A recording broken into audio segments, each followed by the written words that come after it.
Everybody. Today I'm going to talk about Kagiso Rabada's impending suspension.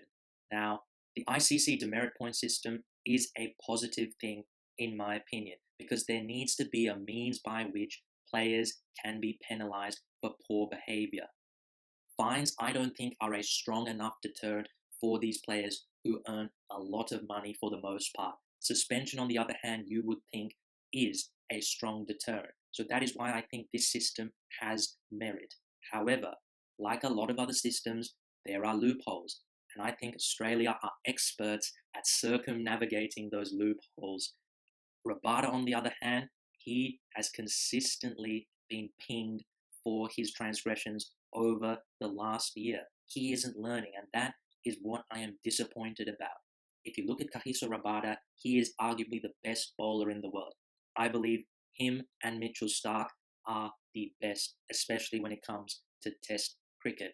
However, Rabada is starting to develop a reputation here for poor behaviour on the field. If you look at what he has done over the past year, he has not learned from his mistakes.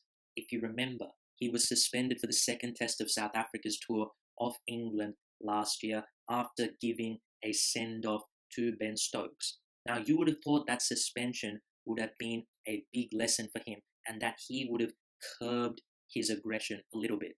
Not so. Just a few weeks ago, a similar send-off to India's Shikhar Dhawan, and again he was pinged for that, not learning from his mistakes. But I think the even bigger one that he hasn't learned from is the physical contact one.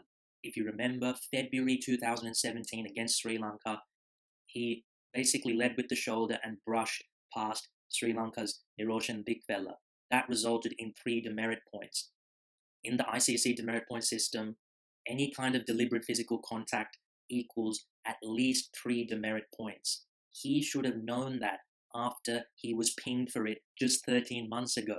Yet, in this game, he does the same to Stephen Smith. Now, you can argue it wasn't deliberate. He didn't extend his shoulder or anything. However, he didn't have to touch Steve Smith. He could have kept walking straight down the pitch. He could have gone somewhere else. But he walked in the direction of Stephen Smith.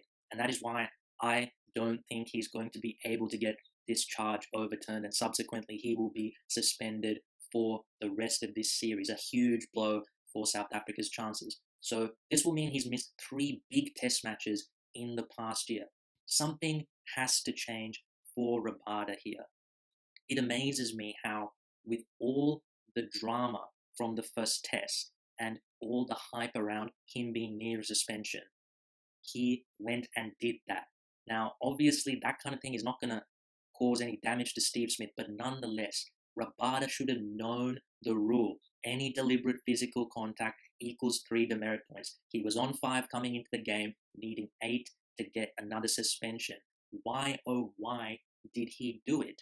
It really amazes me. It was so unnecessary. And the funny thing is that did not stop him, because in the second innings, he gives a send-off to Warner, screaming in his face, getting right up in his grill. Now, maybe you could say he knows he's going to get suspended, so he might as well. But that does not smack of a guy who is trying to change, of a guy who has learned from his errors. I love his aggression. That's the best part of his game. He is so exciting to watch. But he needs to learn to channel that aggression in a better way.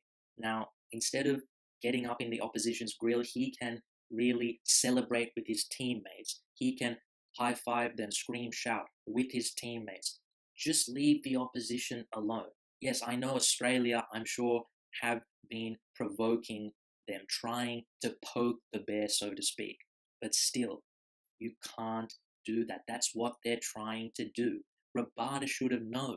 Funnily enough, Dale Steyn, before this game, talked about how Rabada was tamed in the first test because he knows he's close to a suspension.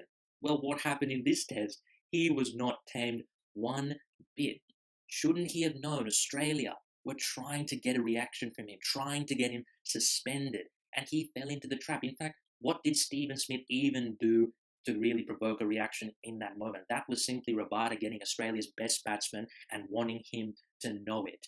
There wasn't any visible provocation in that moment. So for Rabada, he has to learn a lesson now. If the suspension against England didn't do it, surely this can. Again, such an amazing bowler, but he is developing a bad reputation. A lot of teams now are going to look to poke the bear, so to speak, with Kagiso Rabada. They're going to try and get him angry and provoke a reaction that could get him demerit points. So really, Rabada is digging his own grave at this point. He needs to be very cautious now going forward. And that celebration, when he got worn in the second, it didn't look like a guy who was going to be any more cautious going forward. So I just hope someone in the South African camp, the senior players, the coaching staff, have a word to him and tell him this is not going to get you anywhere. You have to curb the enthusiasm. Maybe curb is the wrong word. Channel it in a better way so that you don't catch the attention of the ICC. The two simple things: avoid physical contact with the opposition, and don't make it obvious the words you are saying when you send someone off. You can scream in someone's face. I've not seen that get pinged. But when you mouth expletives, whether or not it's picked up by the stump cam, that is a very good way to get demerit points. So to sum up, Rabada needs to learn from this, and I really hope he does, because he is such a talent, and it would be a shame if his career was derailed by these issues with his behavior. But anyway, thanks for watching, everyone. Let me know what you think of this Rabada situation, and I will see you in the next video.